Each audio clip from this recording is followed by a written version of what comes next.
What's up, everybody? Welcome into Hockey Sense. Great to have you with us. As always, I'm Andy Strickland. The season is here. We've got just a handful of preseason games left, and then the regular season takes place next week.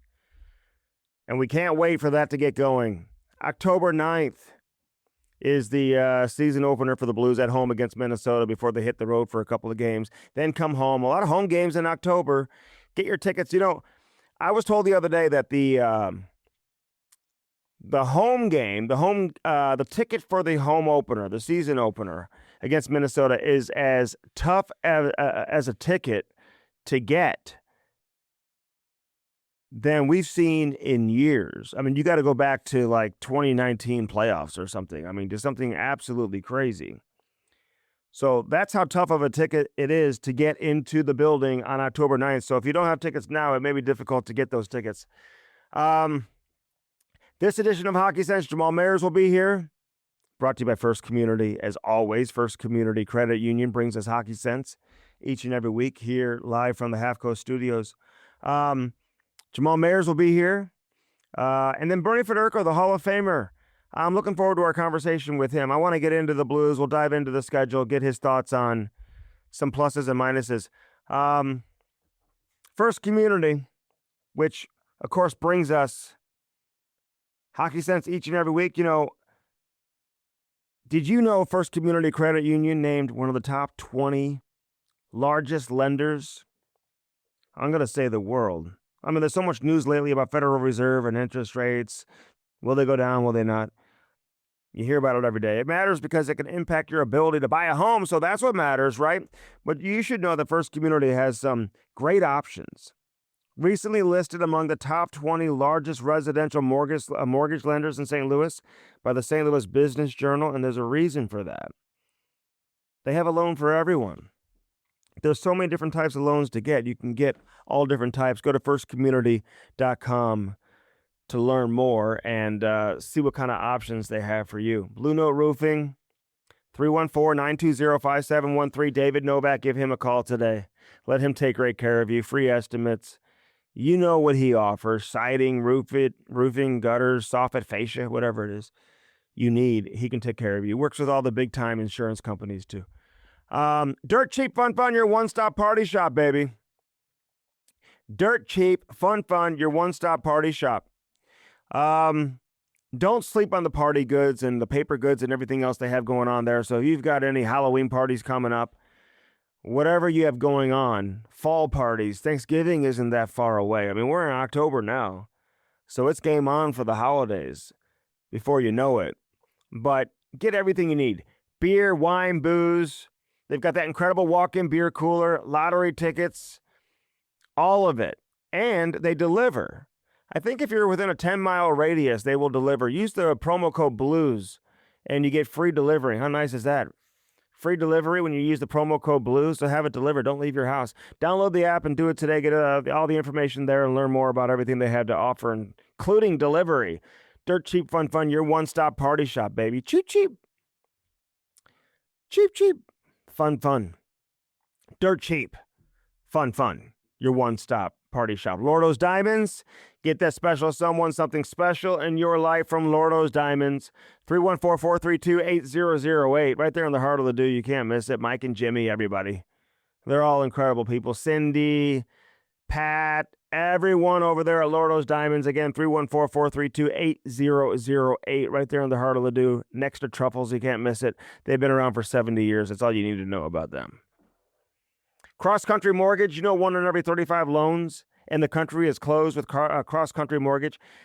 Unbelievable benefits for the first responders.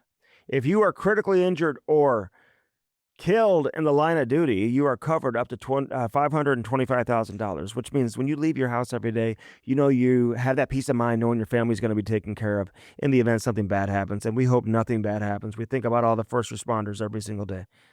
So again, but you're covered up to $525,000. If you mention my name or Hockey Sense, you're going to save up to $2,000 or more on closing costs. So they waive all the closing costs and the appraiser fees and all of that.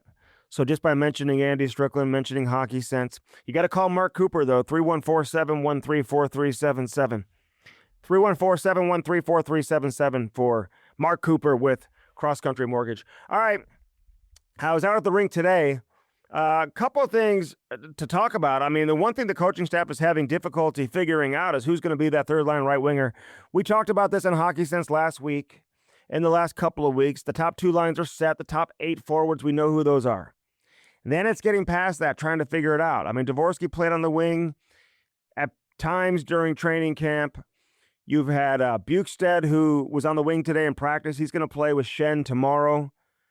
And they were hoping to get Neighbors in the lineup as well, but he's a little bit sore after playing the last couple of games, so Neighbors isn't going to play tomorrow night when Ottawa comes to town.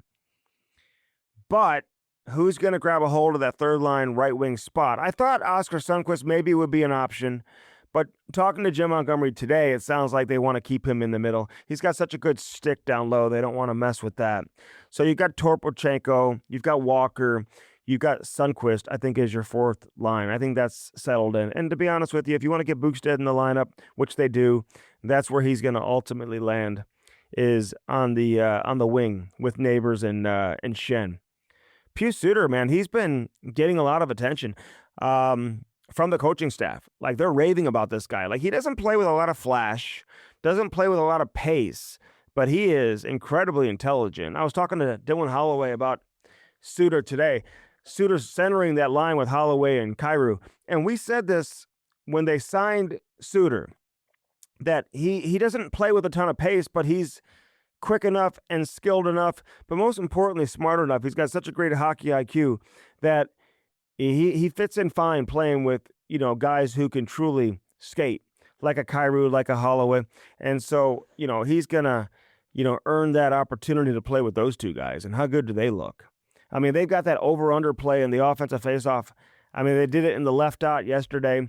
Suter's got to win the faceoff. You see Kyrou and Holloway talk about it, but Holloway pops out, and the key is he's got to pop out right away. The puck's got to get to Kyrou, and he's got to lay it on a platter there for Holloway just to let one go. He's got a very underrated one-timer too, and he works on it a lot.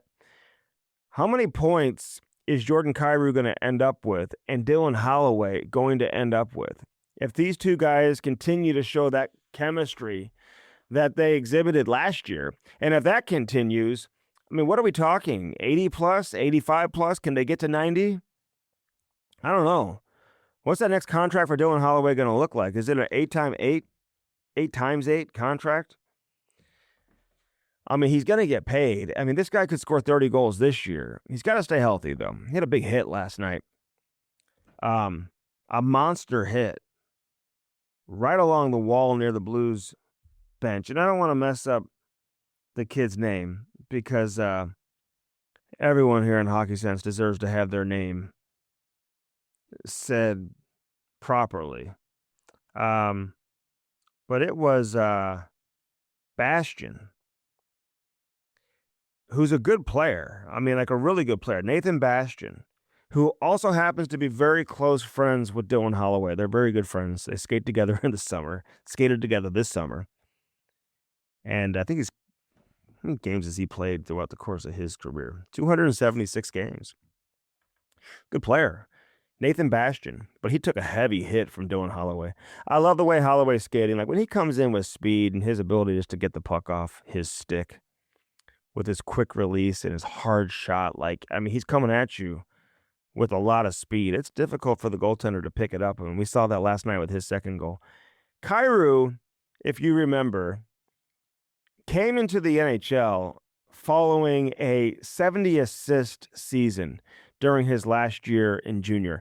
I mean, a great reputation as a playmaker and as a passer. And I know has a reputation of being more of a goal scorer here in the NHL than he is a passer.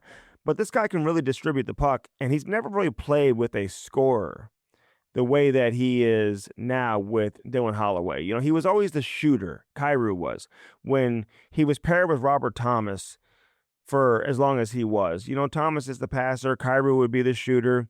And listen, he can shoot the puck as well, and he can score a lot of goals, as we've seen from Kyrou. But Kyrou, don't sleep on his playmaking ability and his vision and his hockey sense. And as long as he continues to play with Holloway, he's going to have an opportunity to really put up some numbers. And Holloway will too. I just hope they stay together during the course of the year and they perform at the level and at the rate that we all believe that they can and kind of what they've shown so far. So I get to the third line. I try to figure this one out. You got Matthew Joseph, who's going to play with Shen and Bukestad Thursday against Ottawa. And Bukestad's going to be on the right side, I believe. I think Joseph will play the left side, which will be occupied by Jake Neighbors. If I had to guess right now, I would think that Texier is on the outside in terms of being in the lineup on the opening night, and Joseph may end up being on the outside as well. Bukestad's going to get an opportunity to play the wing with Shen. Like I said, Sundqvist will center the fourth line. And Bukestad has a lot of experience playing the wing. He's played a lot of wing over the course of his career. In fact, last season, when he was playing center, he was playing with Lawson Krause most of the time. But when he was on the wing, he was playing with who was he playing with? Let me go back to my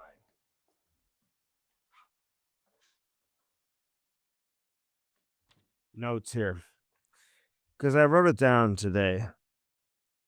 Who he was playing the most with. Kerfoot and Stenlund. Stenlund was centering that line. And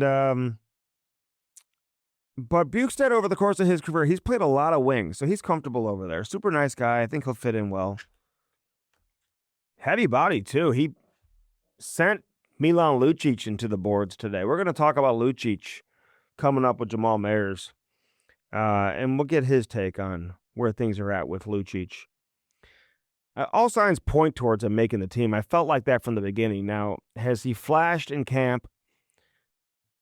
Is he going to catch your attention? I know a lot of people are going to focus on his lack of foot speed and whatnot. He had a couple shifts where he really had a hard time last night. The game against Dallas, I don't know when this is, when you're listening to this, but the game against Dallas, he had some rough ones. But he also had a couple of good shifts where he got in on the forecheck, was able to get deliver some good hits and demonstrate some of that physicality. I had a player tell me, listen, how nice would it be to have him in the lineup if Foligno's running around when they played Minnesota? Now, there is a new loophole in the, not loophole, but something that was negotiated in the next CBA that applies to this particular year. They've moved some things up, dress code being one of them, and, playoff LTIR, all that type of stuff, which now applies for this season. But one of those is the PTOs, and I know that Lucic is on a PTO right now. You don't have to make that decision with him by the first day of the regular season.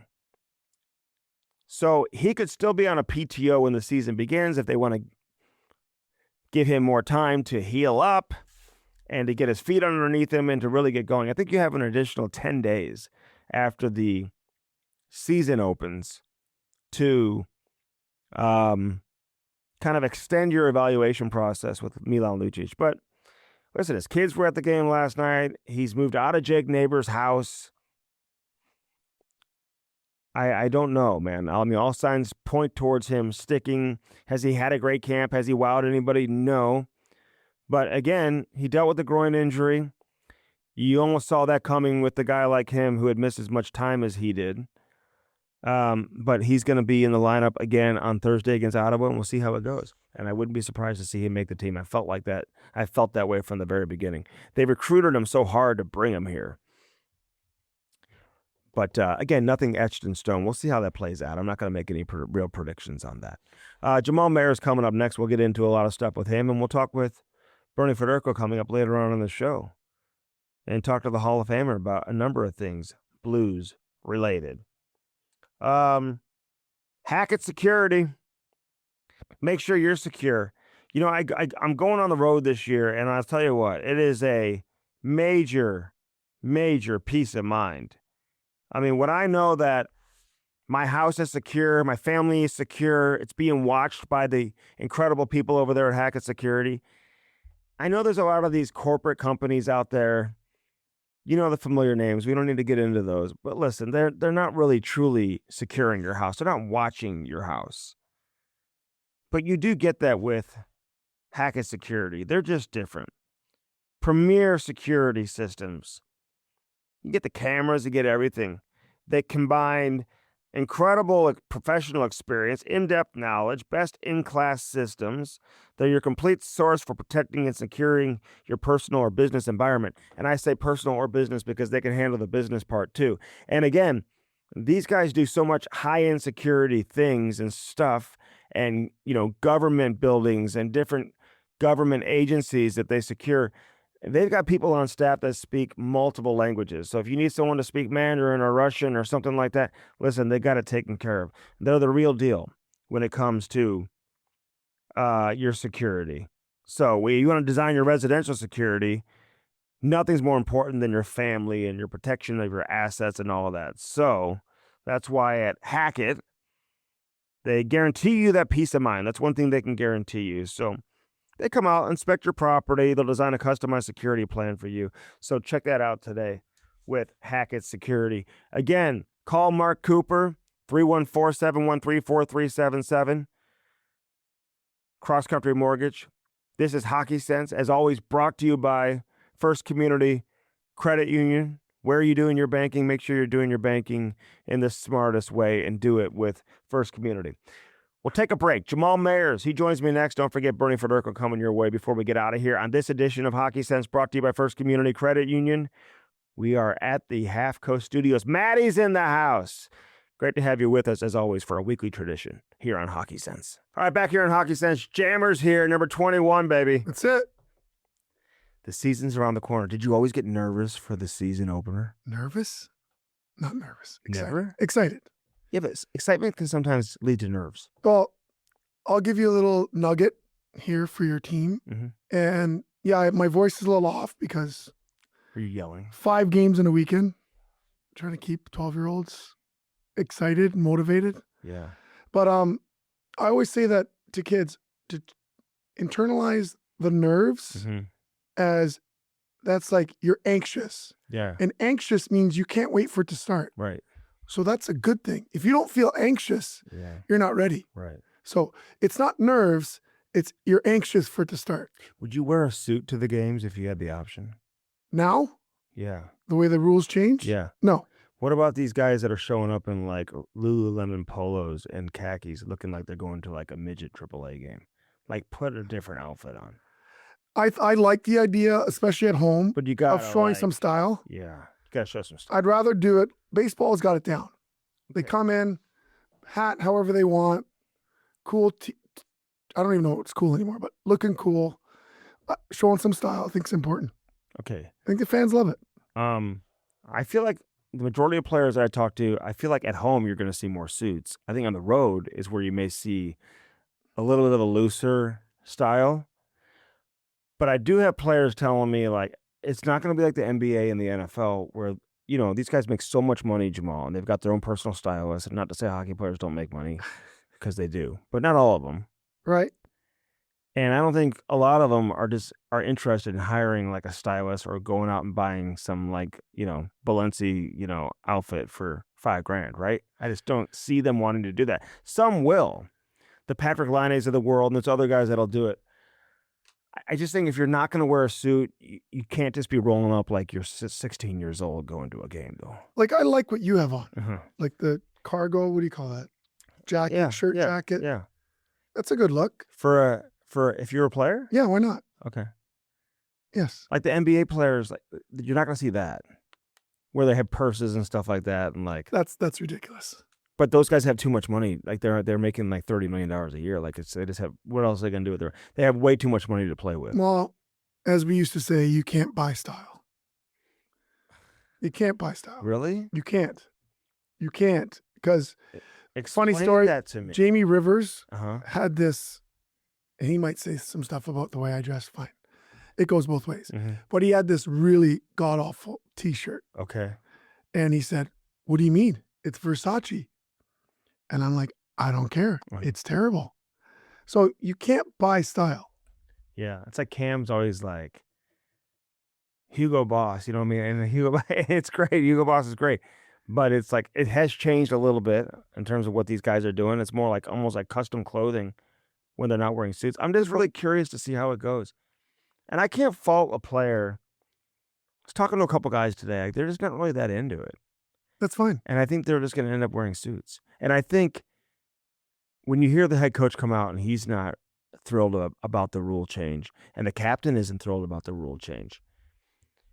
Like when you go to practice, this is what you're wearing to practice. When you go to, you know, a game, if you put a suit on to a game where you're not wearing it to a practice, is your mentality changed knowing you're ready to go play a game? And a lot of these kids, I call them kids, but a lot of these players who I talked to today, they're like, I've just been wearing a suit to our games since high school.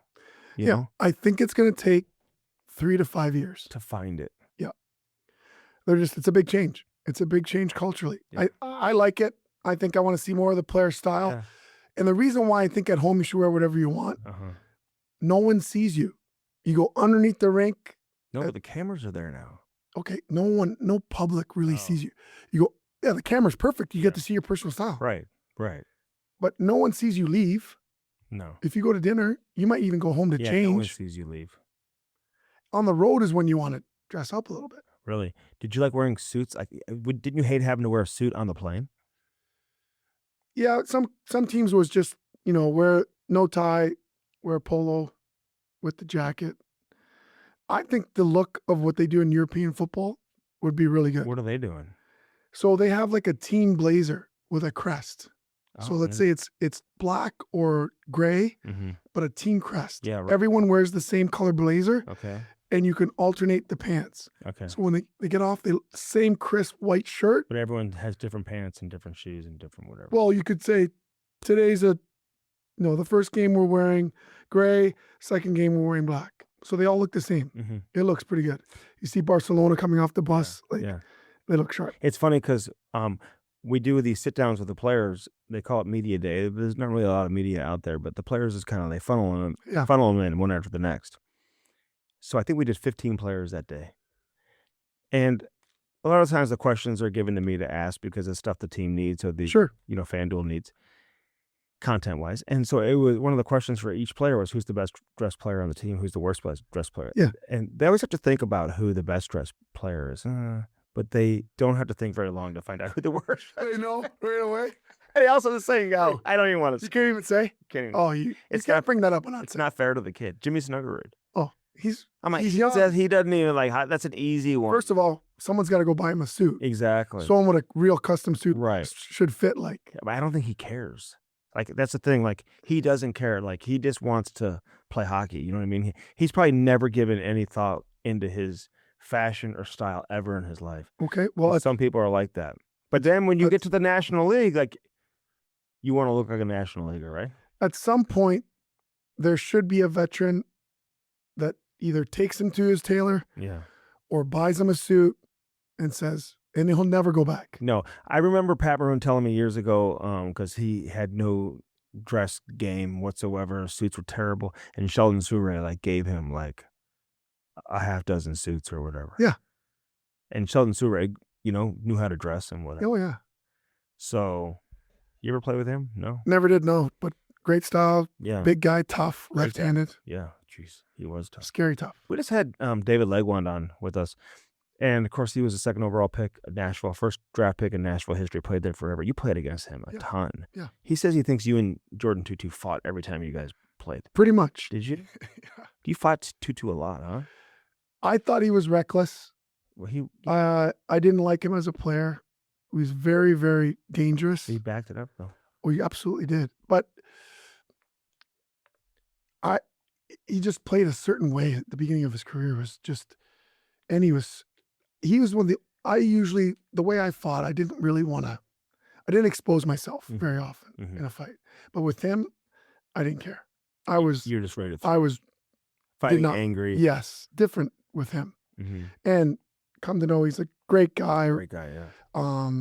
But just playing against him, I didn't like him. Okay. So, because he's trying to hurt my teammates. Well, yeah, and that's what's so great about having him on your team. Absolutely. Is that the other team hates you. I mean, dude, in fighting him, I hit him probably harder in a couple of those fights than I've hit Really? anybody, and it didn't even faze him. That was a little bit scary, actually. Imagine punching a guy I as remember. hard as you can, Yeah. flush, and I could tell it didn't even faze him. He would hurt guys when he played I remember he hit Carlo Koliakov behind the net. Carlos he may still be hurt from that. Possibly. He hit Carlos so hard and just folded him. But he wasn't the only one. There were so many of the guys that he would do that to. Oh, yeah. He came in with so much speed, and he was one of those hitters, right, who just would not slow down before he would make contact. Yes. And that's where, like, I guess you could say recklessness or just his mentality. He was trying to hurt you when he hit you. Yes. Yes. Which is not a bad thing. It's gone. It's gone from the game. No one does. Really? That. Not like that. No way. Dallas Drake, him, Brown that was in LA. Torres. Yeah. That's gone. Did you like the Torres? I mean, I know you had your run-in with Torres in the playoffs, but like, what about like a Matt Cook? No. Didn't like him. Who was honest?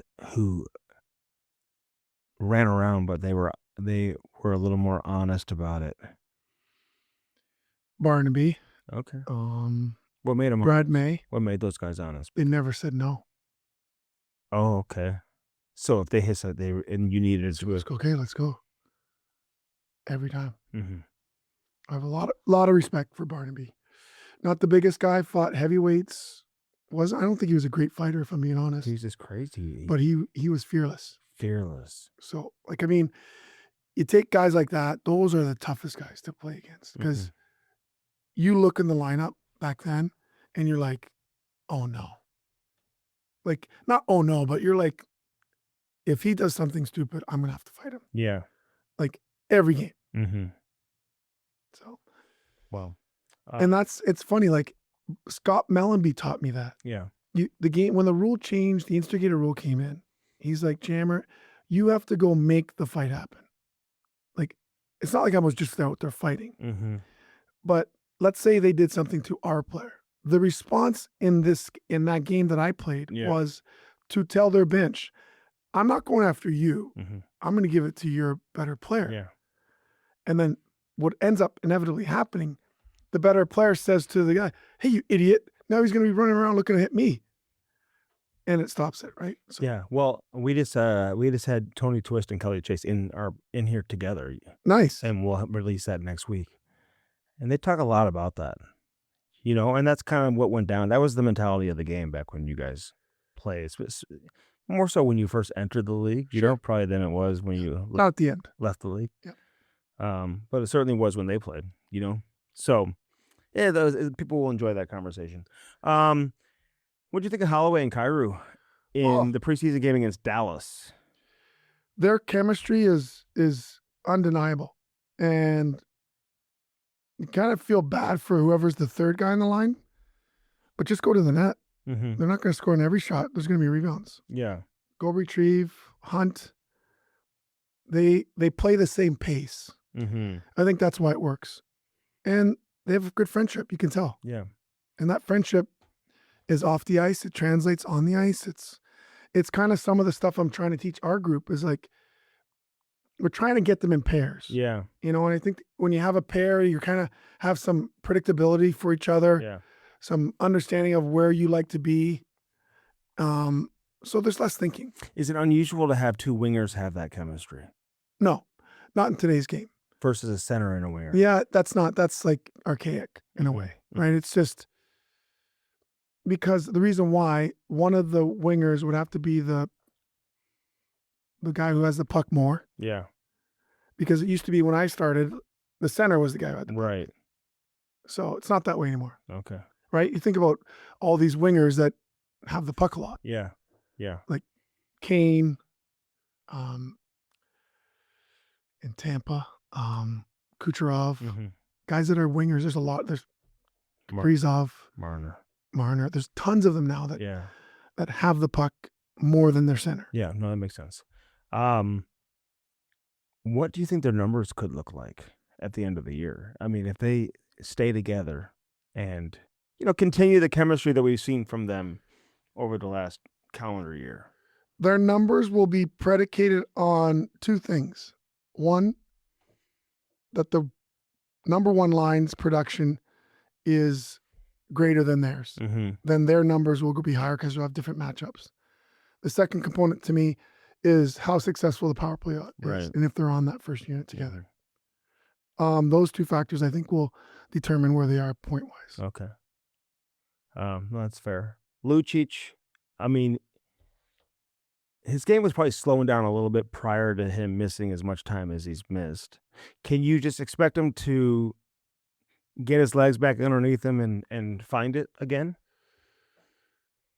To me, if he can't get there, then he's done. Mm-hmm.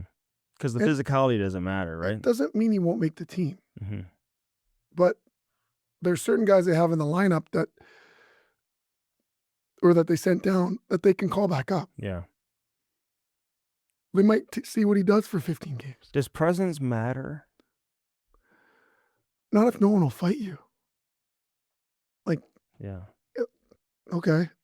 Like he's got to be able to be physical. Okay. That's the priority. Yeah. The toughness comes after the physicality. Mm-hmm. And if you're not quick enough to get there, then you lose you're not going to scare anyone. Yeah.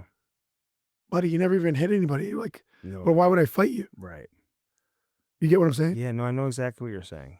And, he's going to play again Thursday night against Ottawa. And we'll see, what that looks like and, getting another game under his belt. He took a hard hit in practice on Wednesday. They were just kind of battling from behind. Bukestad put him into the wall like hard. He got up and like, I mean, it was loud, but I think he's okay. But sometimes you just know when someone's at the end too. You know what I mean? But I do think they really want him to be on the team. They want him to make the team. I think the players are pulling for him to find a way to make the team. I had a player tell me, it'd be nice to have a player like that when Foligno's running around like next week, for example. When he's here, it'd be nice to have a guy like that on the other side. But I can't stress this enough. It doesn't matter. mm-hmm. If Foligno's playing 16 minutes a night and he's being physical, he doesn't have to fight him. Right. Go, what are you doing? He has to be effective physically on the forecheck. Yeah. Disruptive. Yeah. Running D. Then the intimidation at faceoffs in the neutral zone matter. If he's impacting the game. If you're impacting the game, then Foligno has to come to him. Yeah. It doesn't work the other way around. Not anymore. What about the young guys? Like the one thing they're having, not difficulty doing, it's just that they've given the opportunity to a lot of guys to earn that spot on the third line, right wing position, to play with Shannon Neighbors. You still have two pretty good players to play with. I think Neighbors looks great right now too. Yep. And they've tried Dvorsky for a little bit. You've had other guys there. So now Bukestad, I think Bukestad's going to be the most logical guy to move over and play the wing. He's played a lot of wing throughout the course of his career. I said that earlier. And then Sundqvist can stay in the middle and play your fourth line. So that means Joseph is probably an odd man out. Not to say that he won't make the team, but may not crack the lineup on opening night. And Texier, we'll see between him and Lucic. You still have Dvorsky around as well, too. So, we'll see what the final roster looks like. Yeah, I mean, does Joseph kill penalties? Yes. Well, they had Holloway killing penalties in the preseason game against Dallas a little bit. Right. They just want to listen. I think they would look at that as a way for Holloway to get his ice time up to that 19-minute range, somewhere around there. I like Joseph. It's clear to me that organizationally, they don't know if he's high on their list. Mm-hmm. I think he's effective. He plays with pace. Who did you say is going to play in the 4-hole center? Sundqvist. Yeah. He's better than him. I know there's this fascination with Sundqvist. Everyone loves him. I don't think he skates well enough. And if you want to play with pace in your bottom six, you need to make tough decisions. I think it's a no-brainer to me that you get someone in there that's faster. Sundqvist, they like his just overall like awareness and responsibility. They, to use the coach's term, they say he's got such a good stick down low. So, in the defensive end. So they like him in the middle versus on the wing. Yeah, that makes sense. So just saying the pace is not going to kills get better. penalties too, Okay. And he'll block a shot, like. I get it, but for me, there's this. He And- gets elevated Yeah. to like second line at times. He's on the power play. You're overplaying a guy that I think that other teams are probably going, how the heck does that guy play so much in St. Louis? Have you seen Mayu play? Have you watched him at all? Yeah. He's going to be good too, man. He's gonna be really good. I don't even think he's played 10 games in the league. He's gonna be really good.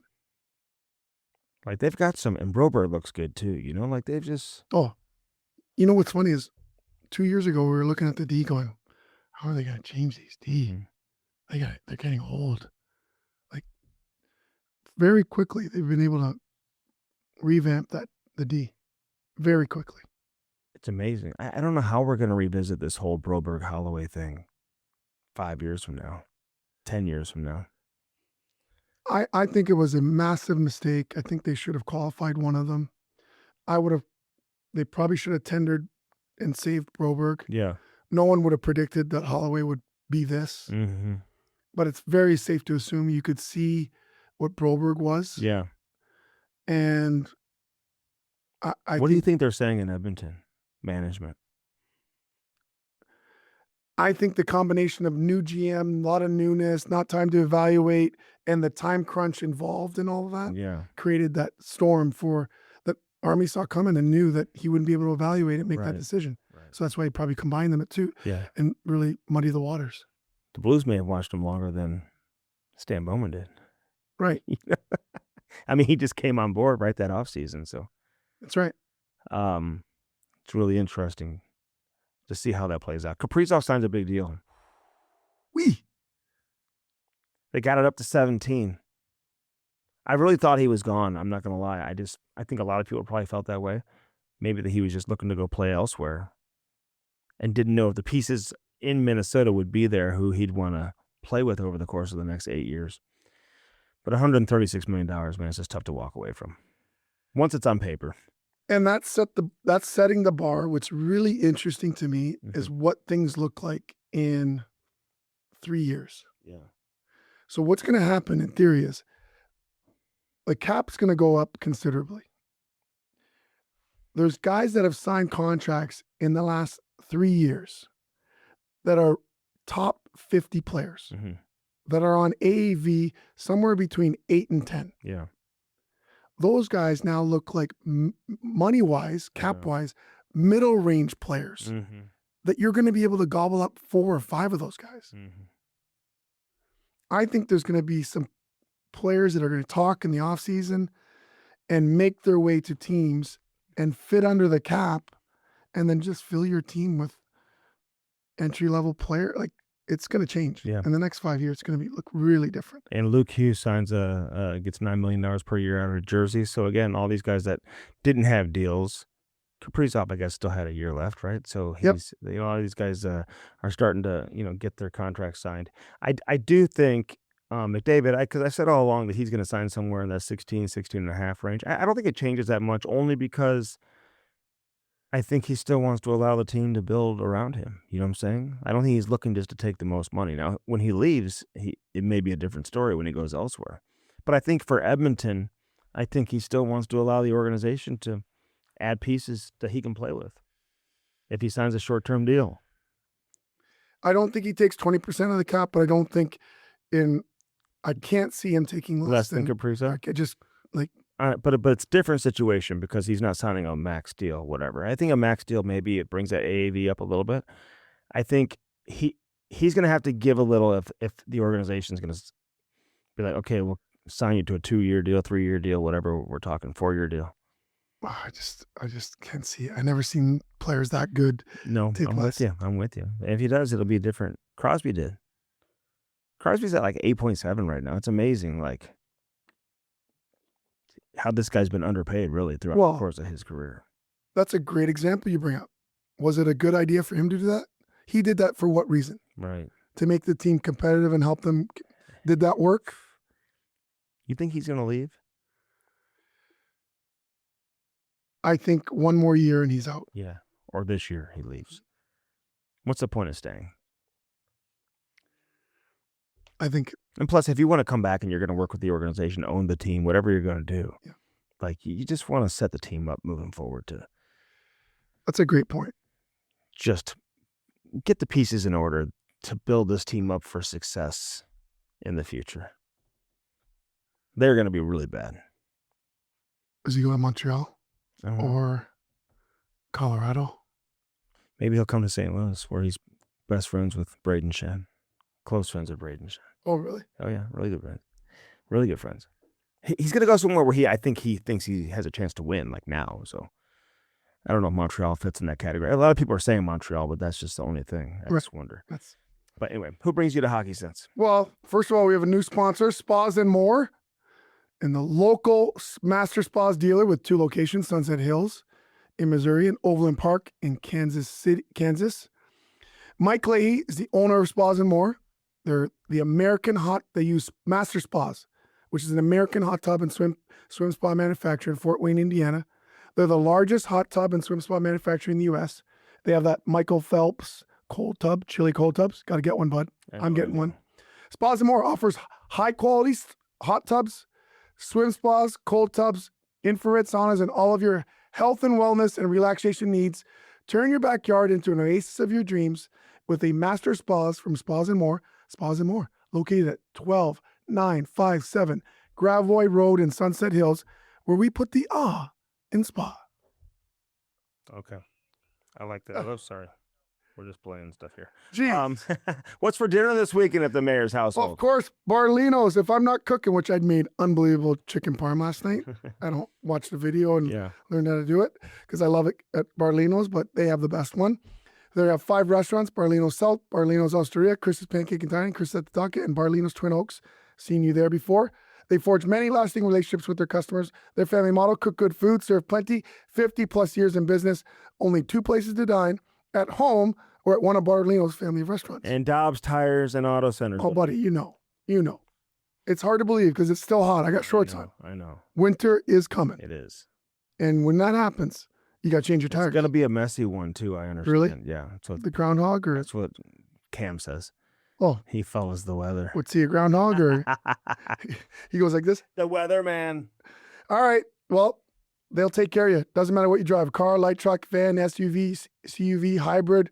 They'll get your car in, diagnostic, fix it up. They don't just do tires, but they absolutely will take care of you. In fact, I had a nail in my tire about 2 weeks ago. Went in right away without question. It was up on the little thing, whatever they do. Yeah, take it out. In 10 minutes, take it in, patch it up. And I was back on the road in no time. So they'll take care of you, not just if you're Andy Strickland. They'll take care of anybody. And they'll make sure that your car's up and running and you're on the right kind of tires. Yeah, they're the best. All right, Jammer. Great to see you, man. Next week, we'll be talking about the season. Let's go. Looking forward to it, as always. Here we go. All right, back here on Hockey Sense. Brought to you by First Community. The one and only Bernie Federko. How long have you been living in St. Louis, Bernie? Like, how long have you been in St. Louis? Well, this is 49 years since I was drafted. So I came here in September of 1976. So basically 49 years now. I mean, I left to Detroit. I was in KC for a little while in the minors, but coming up in February, it'll be 49 full years. Did you know anything about St. Louis when you came here at all? No, heck no. Not a clue. And I'd never been to any place that was hotter ever. When I got off the plane the beginning of September and got hit by the humidity here, I'd never felt anything like that. So no, I had to do a lot of research. Once I was drafted by the Blues, I had to figure out where this was. I knew obviously I knew what the St. Louis Blues were all about, but I certainly didn't know what the city of St. Louis was all about. And it was a learning experience and certainly still love it here. It's a great place to live and raise a family. All right, so you have your Hall of Fame hockey career, but now you've been doing television probably longer than you played hockey, to be honest. Like, how long you've been doing TV? Who got you into television? Who was the first person to come to you to say, hey, I think you'd be good at this, you should get into it? Actually, Andy, when I announced my retirement in Detroit in 1990, I got a call from Zipper Seppa at Channel 4 and asked me to come and do some work for Channel 4, doing the sports and doing the hockey part of it. So I came back from Detroit and Zip had me right on the set there and doing some stuff with me. And I started covering the Blues hockey there. I did that for 3 years for Channel 4 and then did some other stuff. And then in 96, when the Blues were doing they were doing a simulcast at the time they decided to go and split the radio and TV. I started doing radio in 96, 97. And I did that for 3 years. And then in 2000, I started doing TV, and I've been doing it for this will be 26 years now doing TV. So what do you tell players that ask you about maybe wanting to get in the business? I mean, it's got to be one of the best things to do besides playing, right? I mean, coaching has got to be rewarding too. It pays a lot, but there's a lot of work that goes into it. I mean, is this the closest thing to being a player as being a broadcaster? Yeah, I would say so. I mean, I think that there's a lot of, I mean, you're still involved with the team, especially nowadays. I mean, we get to travel with the team. We're on their charters. We're staying in the same hotels. So, during the time that I was traveling, it was a great thing. Yeah. And you're part of the organization, but you're really not part of the team, yet you're around the team all the time. So it's a pretty special place to be. And I enjoyed the heck out of it while I was, doing the color and then traveling with the team. And I'm certainly, since I've been in the studio, I've enjoyed it as well because I get to go to the rink, get to practice, get to do all the things, watching the guys, talking to the guys. And yet I'm not really having to be there and make the decisions that you have to be. And it's a lot easier to, I think, do your job this way than it is when all kinds of things are going on. All right. So we're watching the preseason game against Dallas. And sometimes I just wonder, like, what's going through your mind when you're watching hockey? Like, Bernie, what's changed the most since when you played? Like, how would players do in your era, in this particular era? And I'm talking about players of your ilk, the skilled guys. How would that translate to the modern game? I mean, you know what? I think it's always evolution. I've talked about the really good, the great players of the past would have all been the great players of the time now. I mean, if you go back to Gordie Howe, I mean, if you put Gordie Howe in a situation where he was being paid what the guys are being paid now, and he would have a personal trainer, he would be doing all kinds of things with hockey camps and with personal coaches that make you better. I mean, whatever it is. So I mean, I've always said that, but I mean, I think the game is much less physical. I think that the game now is the intimidation factor is not in the game. I mean, when we played the game, guys were out to hurt you. I mean, when you played against the opposition, and especially in the playoffs, they were wanting. I mean, if we talked about someone wanted to take your head off, well, they did, and they meant it. It was not a business back then; it was a game, and I think more so now, it's a business, and the guys all respect the fact that they're all in the same business, and you don't want to be taken out of your business by some stupid, foolish act. And of course, there's all kinds of cameras now in the building, so you can't get away with that, that spear in the back of the legs or something like you could in the old days, where only one referee and no cameras. So you could find yourself laying on the middle of the ice and no one would know exactly what happened other than the fans that were watching. And but there was no television there, so there's no replay, so you couldn't really get an idea what it was. So I think the game, for that reason, is probably the biggest difference. Is the intimidation factor is totally out. It's a skilled game now, much more than it's ever been. Yes, there's still physical part of it, but for the most part, it's a completely skilled game. Who'd you hate playing against? Who was the hardest for you to go toe-to-toe against? You knew it was going to be a difficult night. Defenseman, and it doesn't have to be from a physicality standpoint. He just had a great stick and a good read. It was just going to be a challenge for you going into that particular game. Well, I think all the really good teams were that way, Andy. I mean, it was always hard playing against the Montreal Canadiens. I mean, the Islanders were one of the great teams in the defense, the core that they had, Montreal's defense core. Of course, it was always hard playing against the Flyers. Bobby Clark, or Kindrachuk. I mean, they had a really, really good teams. I mean, they played much more physical than anybody else did. But I mean, there was a lot. I mean, and there was always. I mean, Hilliard Graves played for the Vancouver Canucks. He was a defenseman. Always wanted to take your knees out. I mean, he was trying to take your knees out. So the first thing that you learned was from the older guys is that when you're on the ice and if Graves is out there, make sure that you got out of your corner of your eye, you're watching him, because if you got your head down and if you're coming through the middle, he'll take your knees out and he'll want to hurt you. And so it was all those little things that were so different back there. So it was hard. But I mean, it was hard playing against Mark or Dale Hunter, Paul Gillis, Dan Daou. I mean, we played a lot against these. I mean, Brian Trottier was a hard player to play against, but he didn't play the same way those other guys played. But I mean, Trotz was just a really, really good, solid player. So it's Clark. So there was a lot of hard players to play against. But I mean, Tommy Lysiak in Chicago, and the rivalry we had with Chicago was always tough. So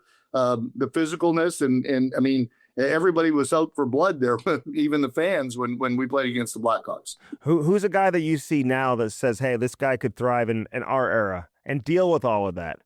I mean, a guy like Tom Wilson comes to mind. I mean, there's different types of guys. Is there? Give me somebody. Braden Shen would thrive in that old way that we played hockey. I mean, you can see how and Wilson's is a good example too. So a lot of those guys that really play, the physical side of the game that are looking to have an edge out there are all the guys that would have played in our era, and they would have fit right in. And I mean, all of our guys didn't play that way, but there's very few guys that play the way they do now that could have fit in there. There's much more players, I think, now or that played then could fit into this era because of the way they played than the other way around. How much, I don't want to say surprised, because you could be excited, too, to see where this goes. But when you watch a Dylan Holloway, I mean, I think everyone knew that he had a lot of ability and he had speed and he had some scoring ability and skill and all of that. But, I mean, it's all coming together, Bernie. I mean, he's like looking like he could be a special player here moving forward. Yeah, Andy, we talked about that last night when we were watching him, and I just love the way he plays. I mean, I love the way he played last year. I mean, he's one of those kids that we didn't know what to expect. I mean, for Edmonton to let him go, you thought, okay, then he must not be that good of a player. But when you see what he did last year, I mean, once he got comfortable, I mean, I think the sky's the limit for him. I really think that this guy could turn into a superstar in the league because of the way he plays. First of all, he's got great speed. He's got a great set of hands. I mean, the goals he scored last night, great shots as well. But he goes to the middle of the ice. I mean, he's not afraid to get into the corners and dig. He's one of those guys that he retrieves the puck better than anybody I've seen around. When he loses it or someone takes it back or takes it from him, he can hardly wait to get it back. And he gets his face and his nose right in there to do that. And that takes a special kind of guy to do it. So he scored a bunch of goals last year and unfortunately got hurt there. And I think that if he would have been in the playoffs, there's no question that the Blues would have beaten Winnipeg. But I think that really the sky's the limit for him. And I think that we're going to see the way he's work ethic and practices too, Andy. He's out there till the end practicing those one-timers. He's trying to get better each and every day. And I think that he's one of those guys that I don't think he understands and realize how good he is or how good he can be. But I think once he figures that out, I think we're going to see some great things out of him. So Robert Thomas is a driver as a centerman. I mean, as he goes, his line will go. This one's a little bit different. Pius Suter, we're kind of learning who he is, and I talked to Holloway about him for a little bit this morning, and he just raves about his hockey sense and his hockey IQ, how smart he is. But it feels like the chemistry on that line is between the two wingers, which we don't traditionally see all the time. So what's the job of a guy like Suter to play with two guys who can really cook and speed, and skate the way the Kyrous and the Holloways can, and the chemistry that those two guys have together? Well, I think just getting the line and then dishing it off. I mean, I think we saw that on the goal last night. The goal, I mean, he made a nice backhand pass to Holloway, who gave it to Kyrou and got it back. So it's just a matter of a guy winning faceoffs. I mean, they're going to have a lot of offensive zone faceoffs. Center iceman, I think, very important to win the faceoffs in the offensive zone.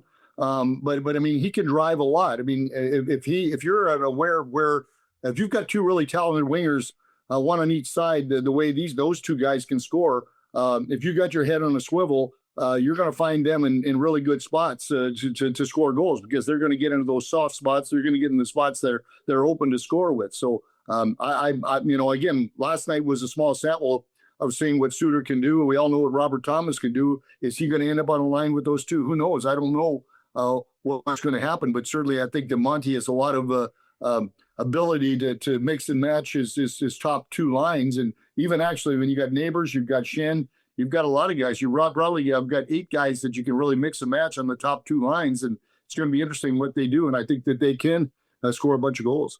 So when Thomas was playing with Kyrou, I mean, it was pretty obvious Thomas was the passer and Kyrou was the shooter. When Kyrou came out of junior, he put up a lot of points, got a lot of assists. I think he had 70 assists his last year. And his coaches there would rave about his playmaking ability. Can playing with Holloway kind of bring some of that playmaking out of him, maybe, versus playing with Thomas, where Thomas has the puck all the time and he's just looking for Kyrou? Will this be a little bit of a different game for Kyrou to playing with Holloway, even though we saw him play with him a lot last season? No, I don't think so. Because I mean, Holloway's always looking for. I mean, if you watch the way the two of them played last night, they were looking for each other. I mean, I think when you know you have a skilled guy on the other side, you're going to look for him. And I think both those guys are very capable of passing the puck, and we saw it last night. But you know what, Robert Thomas, you know, where is he? I mean, Robert Thomas is a right-hand shot. Usually the left hand, you know, the left winger is going to probably benefit from that. I mean, with Suter being a left-handed shot, he's probably going to be using Kyrou more than he's going to use Holloway. So, I mean, you're going to see some, you know, mixing and matching that. But I think that that nowadays, the way the game is played, the right winger ends up on the left side, the left winger ends up on the right side an awful lot. So that you can go in a position where you're in a one-timer. So I think there's a lot of mix and matching. And I think that when you're a skilled guys and we've got the IQ that they have, hockey sense wise, it doesn't really matter what position that you're saying that they're playing, because the winger really is not the right winger. He can go all over. The center iceman nowadays, you know, they're responsible for the 200-foot game, but once they cross into the offensive zone, they're going to go where they want to go, and they're going to make things happen. So Monty's trying to figure out who's going to be that third line winger to play with Neighbors and Schenn. And it's been a little bit of a revolving door. Now Bukestad's going to get an opportunity against Ottawa. And I talked to Bukestad today. He's played a lot of wing throughout the course of his career, more center, but he has played the wing. So explain why it's a little bit easier to go from center to wing versus going from wing to center. Well, because center iceman's responsibility is the full 200 feet. I mean, you're the guy that has to come back. I mean, you're supposed to be the guy on the forecheck, and you're supposed to be the first guy back, too, to make sure you help into the corners. I mean, that's where team play comes on, because the first guy's coming back, whether it's a winger or a center iceman, usually it's going to be the winger because the center iceman's already in doing the forechecking. But when the winger comes back into the corner, when the center iceman gets back, it's now the time for the switch to happen. So the winger goes back to cover his position, which is either, you know, on the puck's in his side, he's on the point. If the puck's in the other corner, then he's in the slot to make sure that, you know, he's covering the man that's going to be in the high slot or whatever. But, you know, for a center iceman used to being mixing and matching and moving all over the place, it makes it easier for him to all of a sudden say, okay, now you don't have to be the full 200 player foot game. You have to go as far. I mean, if you're high in the offensive zone, if there's a turnover, the puck, you're coming back, you're the high man,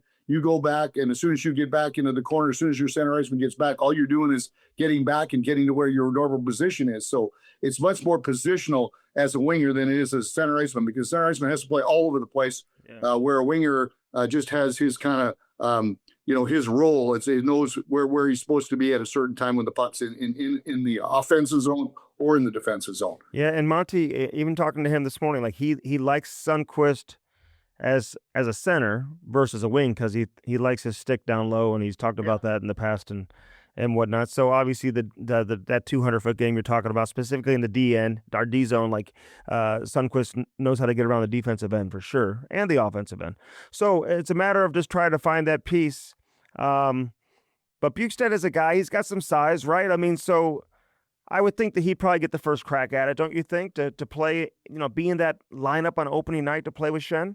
Yeah, I would say so, Andy, because he's a right-handed shot. I mean, I think they need a right-handed shot on that third line. I mean, if you've already got, you know, Kyrou there as a right-handed shot, and then you've got I'm trying to blank who's the other right winger. Bucci? Well, Bucci's going to play the left side. Snuggerud. And then what's that? Snuggerud. Yeah, no, Snuggerud, exactly. So Snuggerud, so you got Snuggerud a right-hand shot, and you've also got Kyrou's right-hand shot. So now all of a sudden you need a third right-hand shot. And really, even the fourth line right now, they don't really have a right-hand shot, because, I mean, Toropchenko and Walker are both left-handed shots. One's playing the right side, and again, well, you know, whoever you've got in the middle there, whether it's Sundqvist, he's a right-handed shot. So unless you put him on the right side and move someone into the middle, I mean, I think that right now the Blues are in a situation that they don't have a lot of right-hand shots there on the forward position, that they're probably going to have to try, you know, to use Bukestad on that right side. But I mean, there's lots of guys that are really good players that can play the off wing. There's no question that there's a lot of guys in this league that can thrive playing, you know, the right side, even as a left-handed shot. I mean, it's much easier as a right winger, especially coming around the boards in your own zone, because you can take the puck off the boards without getting crunched for the most part. But I think that's going to be something that's going to be up for grabs right now. But I would guess that I would agree with you that it's probably going to be Dukestead getting a chance on that third line first as a right winger. What have you seen from Dvorsky? And he's a natural center. He's played center his whole life. They drafted him as a center. Are you in favor of sometimes forcing the issue? Okay, let's move him to wing just to get him here now, or let him marinate a little bit longer in his natural position and not force it to get him to the NHL because he's only 20. He's going to be here before too long anyway. Yeah, I mean that's a good question. I mean that's always I guess an organizational decision there. I'd love to see. I mean, when you get a first round pick, like he has played really good. Last year in the American League, is he ready? I mean, is there a position for him? I mean, that's the whole deal. Is that I mean, I go back to my days when I was ready to come up. I mean, Mr. Francis made the traded Sanderson, to Vancouver so that I could get right into the situation, not as a fourth line guy, but as a second or third line guy. And that's something that maybe has to happen if there's not a position for, Dvorsky now. To me, there's nothing wrong with, he wants to stay here. Who wants to go to the minors? You know what? It's mostly an organizational thing. Well, we want him to go to the minors because we want him to learn how to play center iceman better against men. You know what? He'll have play the power play. He'll kill penalties.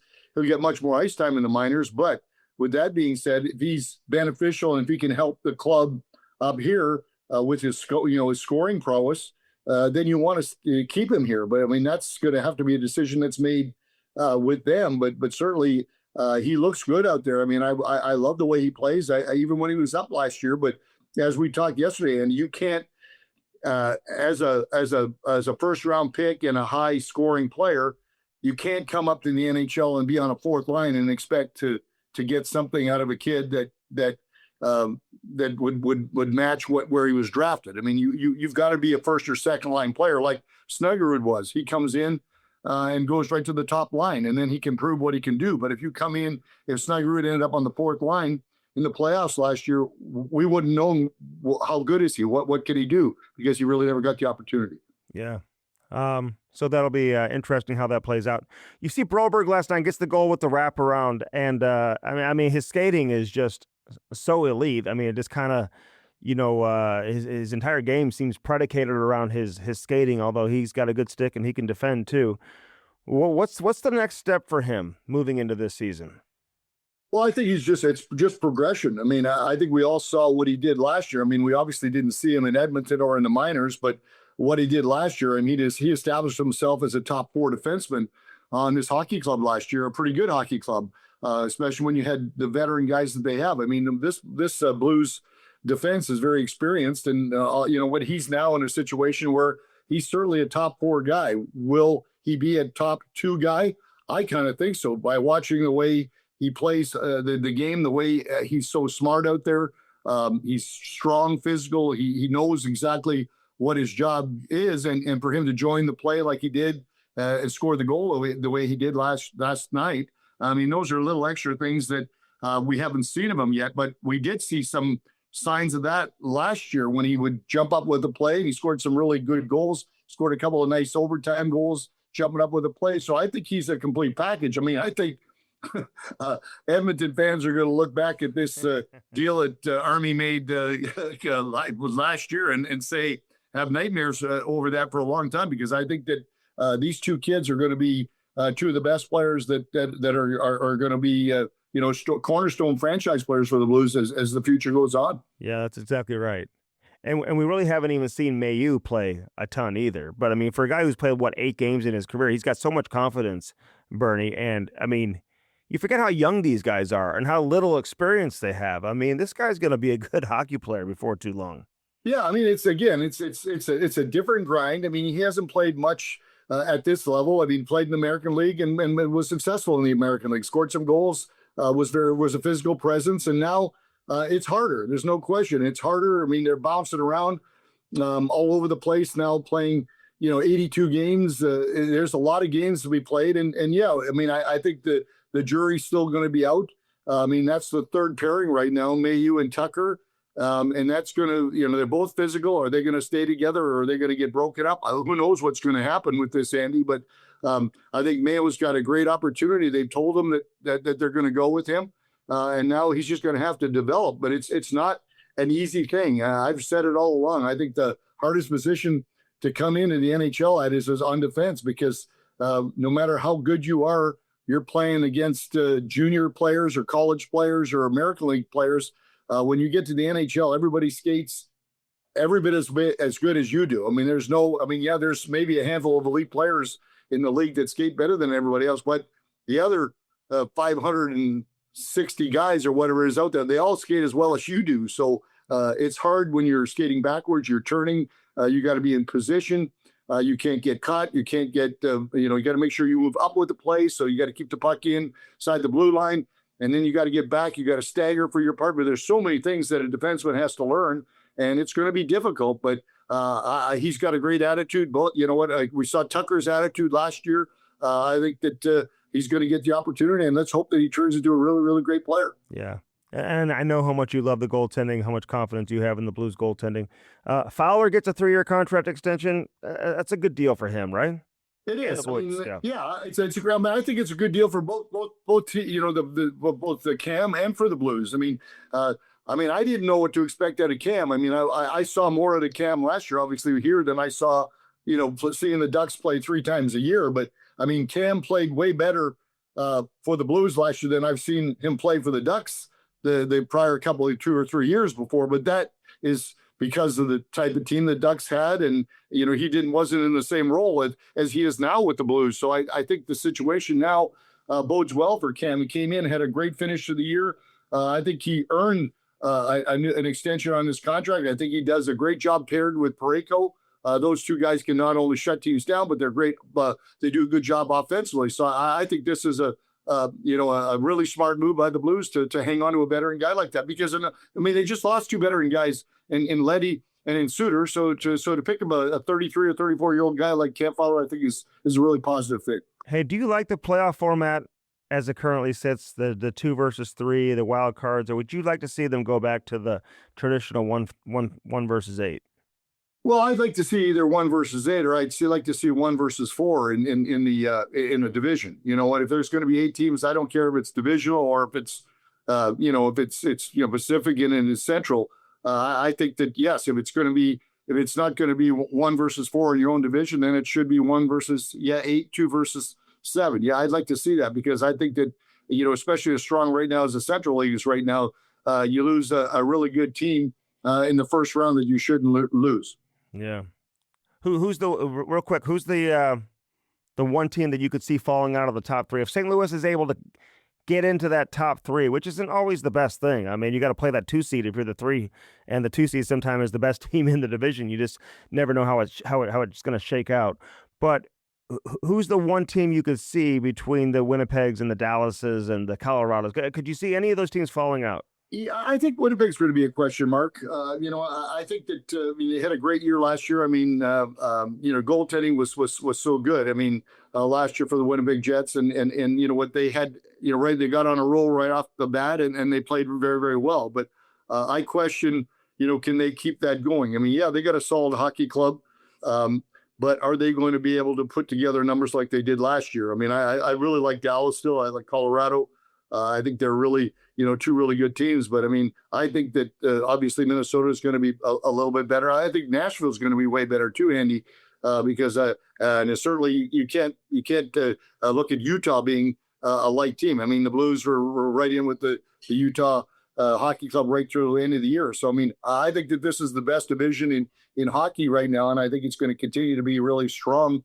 And every divisional game, I think, is going to be really, really important. Yeah, no, I agree with you. Bernie, thanks for doing this. I appreciate it. Always great to catch up with you. I know the fans love hearing from the Hall of Famer as well. So thanks for doing this, and we'll be seeing a lot from you here coming up in the next few weeks. Yeah, it's going to be fun on the road with you too, Andy. We'll have some fun. It's going to be fun watching this Blues hockey. So I'm excited. I'm cautiously optimistic this is going to be a really great year. Yeah, I'm with you. I'm with you as well. Thanks, Bernie. Appreciate it as always. You betcha. Take care.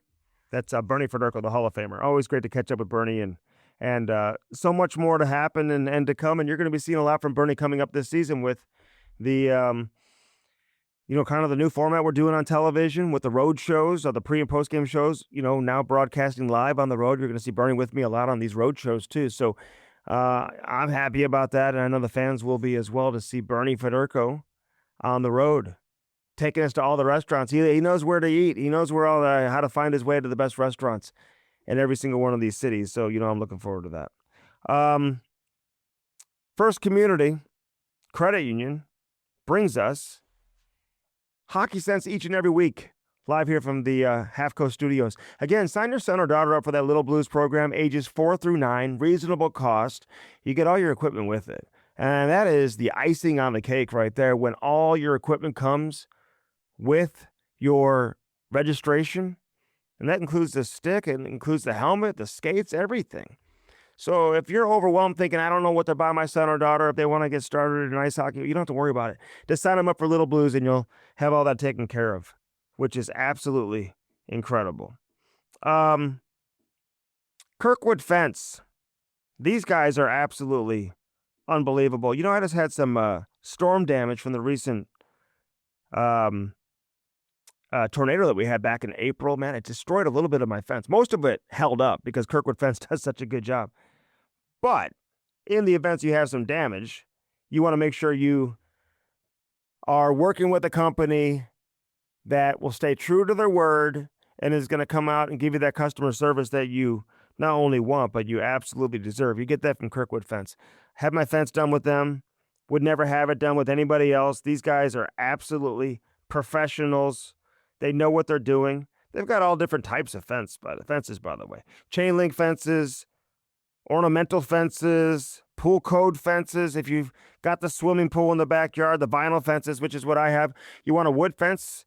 Listen, they can help you out with that. Aluminum fence.